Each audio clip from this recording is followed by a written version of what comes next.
আজি মই লৈ আহিছোঁ মানকচু ভাজিৰ ৰেচিপিটো। ইয়াক কিদৰে নোখোজোৱাকৈ সহজ পদ্ধতিত বনাব পাৰি।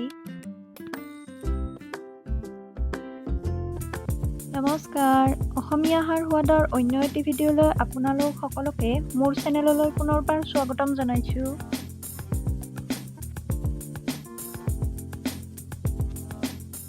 কচুডাল এদিন আগতে কাটি ৰ'দত অলপমান শুকাই ৰাখিব লাগে আৰু নেক্সট দিনাহে ইয়াক বনাই খাব লাগে। কচুখিনি কটাৰ আগত অলপ হাতত মিঠাতেল সানি ল'ব, তেতিয়া নুখুজাব। কচুখিনি বাকলি গুচোৱাৰ আগতে ভালদৰে ধুই ল'ব। বাকলি গুচোৱাৰ পিছত আৰু ইয়াক ধুব নালাগে। মই এখন কটন কাপোৰ লৈছোঁ আৰু তাত চুকি লোৱা কচুখিনি দি দিছোঁ আৰু মই এইখিনি এটা টোপোলা কৰি ল'ম আৰু মই এতিয়া ইয়াৰে টোপোলা বান্ধি ল'ম আৰু এডাল ৰছীত ওলোমাই ৰাখিম।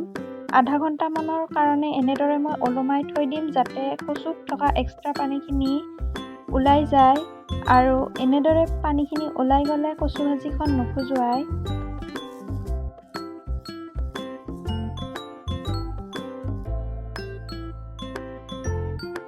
মই জুইত কেৰাহী এখন গৰম হ'ব দিছোঁ, তাত তেল দি দিছোঁ আৰু অলপমান পাঁচফোৰণ দিছোঁ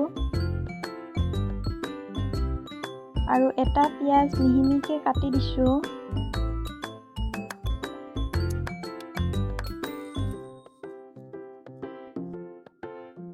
ইয়াতে মই নহৰু বটা অলপ দি দিছোঁ আৰু এইখিনি মই কেঁচা গোন্ধটো যোৱালৈকে ভাজি ল'ম।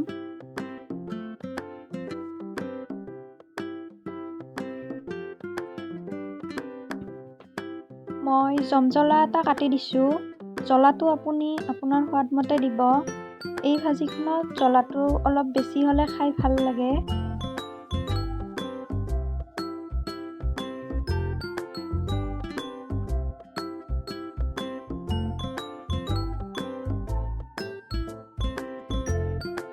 আৰু মই ইয়াতে 3 চামুচ কলাখাৰ দিছোঁ।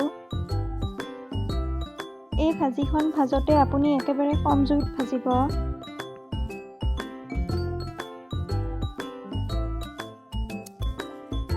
নিমখ দিব সোৱাদ অনুসৰি।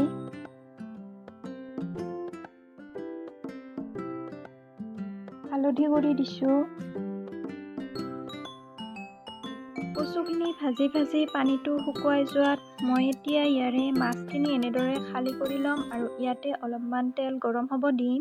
এই ভাজিখনত তেলৰ পৰিমাণটো অলপ বেছিকৈ লাগে। তেলখিনি গৰম হৈ গৈছে। এতিয়া মই এইখিনি এনেদৰে কম জুইত ভাজি থাকিম যেতিয়ালৈকে এইখিনি অলপ কালাৰটো ৰঙচুৱা নহয়। এয়া দেখিছে, কালাৰটো চেঞ্জ হৈছে, ভাজিখন হৈ গৈছে। এয়া মোৰ ৰেডি হৈ গ'ল মানকচু ভাজি। খাবলৈ খুবেই টেষ্টি হয়। আপোনালোকে যদি এই পদ্ধতিত এনেদৰে কচু ভাজিখন ভাজে তেন্তে অলপো নোখোজোৱাব। আশা কৰোঁ ভিডিঅ'টো চাই ভাল পাব। ধন্যবাদ।